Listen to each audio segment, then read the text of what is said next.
quote chic or politically correct thing to do. So I know about Chairman Fred going out there, winning the vice lords to a point of unity. They worked at the Free Medical Center, politicized the formerly known devil disciples to a point where they said we now not to become the black disciples due to political education received from Chairman Fred and the Black Panther Party. You know what I'm saying? One of a group of poor whites who call themselves the Young Patriots, winning them some point of unity, with the struggle. So I know history, I know that it's a concerted effort for a lot of forces, the ruling class, as well as a lot of primitive petty bourgeoisie forces that don't want this to be known about the contribution that the Black Panther made to free breakfast program, first free breakfast programs, and other, and the courageous revolutionary stance that they took. But again, I know the business, Okay, you talk about political prisoners. Do you consider Jeff Ford and Larry Hoover being political prisoners? But do you consider them to be political prisoners? Yes. Oh, why?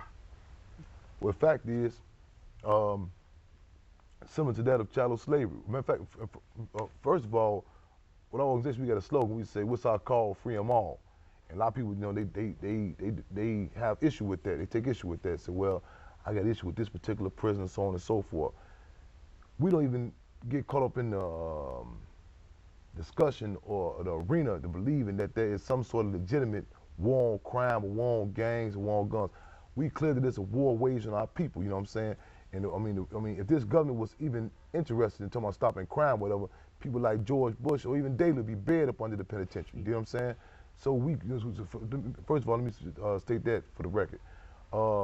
We make the direct correlation to that of chattel slavery. What I mean by that is we make correlations from the torturing of the bodies of such as late great Reverend Nat Turner to the execution of Shaka Sankofa in Huntsville, Texas.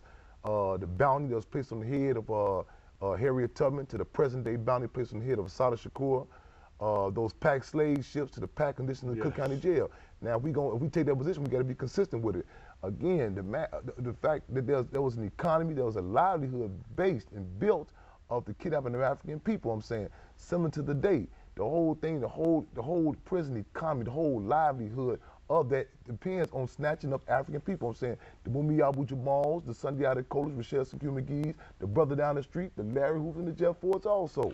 Like Larry Hoover and Jeff Ford, if they were players to come out, to let them out of jail, if they players to come out into the world and get these gangbangers to reform. That's what I more or less think that they should do. They should let them out. But what do you think? I think they should let them out. If they can direct these young guys to start doing things positive within their community. What do you think? First of all, we got to be. I mean, we can't put the horse before we put the buggy. Let's be clear. This system, sometimes we draw the foregone conclusion. In fact, an incorrect foregone conclusion that this system is interested in stopping crime. You know what I'm saying? Okay. I mean, the fact is, there's an economy. I say this all the time. If anyone believes that the government or the police want to stop gangbanging, you believe a pimp want to stop prostitution. In fact, you believe Don King want to stop boxing. You know what I'm saying? It's an economy based on, it's literally built and based on black and brown bodies being inside the state villas, the death villas, not state villas, the death villas, the Menage, the big bloody rivers, so on and so forth. You know what I'm saying? And we cannot even entertain discussion about peace. As a matter of fact, when I greet brothers, a lot of times people take issue with it. I say huru, to freedom. Okay. Freedom before peace. We can't, we can't even handle discussion about no peace treaty. In fact, prior to me being locked up, we refer to as a tribe truce. Not no peace treaty, a tribe truce.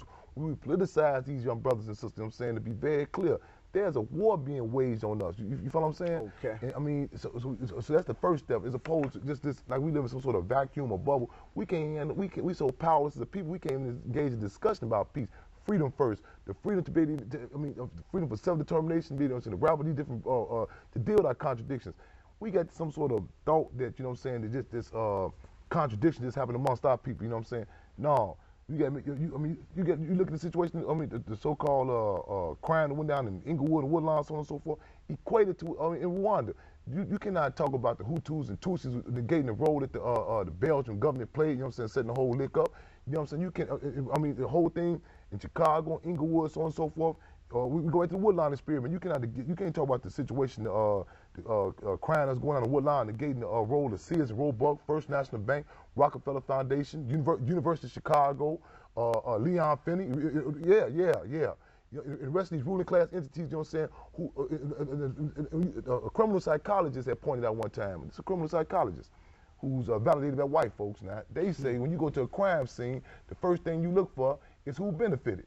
That's the first thing you look for. Like say a wife and a husband, the husband come up dead, they go see the wife had an assurance policy on and so on and so forth. Yeah. When you go through the Woodlawn, when you go through these so-called crime infested areas, you know what I'm saying? These brothers, the people are gone.